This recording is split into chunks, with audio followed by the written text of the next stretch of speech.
100 days math puzzles challenge day 5.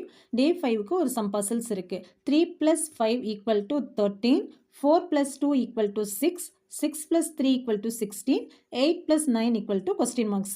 இந்த இடத்துல என்ன ஆன்சர் வரும் அப்படின்னு சொல்லிட்டு நீங்கள் சால்வ் பண்ணி பார்த்துட்டு இதுக்குண்டான ஆன்சர்ஸை நீங்கள் கமெண்ட் செஷன் பண்ணுங்கள். ஓகேங்களா? இப்போ டே 4 பசில்ஸ்க்கு உண்டான ஆன்சர்ஸ் என்னென்னு பார்க்கலாங்களா? டே 4 பசில்ஸ் இதுக்குண்டான ஆன்சர்ஸ் என்னென்னா, இப்போ 34 14 சப்ராக்ட் பண்ணிங்கன்னா 34 minus 14 அப்படின்னு போட்டிங்கன்னா என்ன வரும்னா 20 வரும். 34 plus 14 போட்டிங்கன்னா என்ன வரும்? 48. அதாவது இந்த ரெண்டு வேல்யூ ஃபர்ஸ்ட்டில் இருக்கிற அந்த ரெண்டு வேல்யூ சப்ராக்ட் பண்ணுங்கள், இந்த வேல்யூ உங்களுக்கு கிடைக்கும். ரெண்டு வேல்யூ ஆட் பண்ணுங்கள், நெக்ஸ்ட் இருக்கிற வேல்யூ கிடைக்கும். ஓகேங்களா? இதே சேம் பேட்டர்ன் தான். 63 minus 31 உங்களுக்கு 32 கிடைச்சிருச்சு. ஓகேங்களா? இதே 63 31 ஆட் பண்ண உங்களுக்கு என்ன வரும்? 94.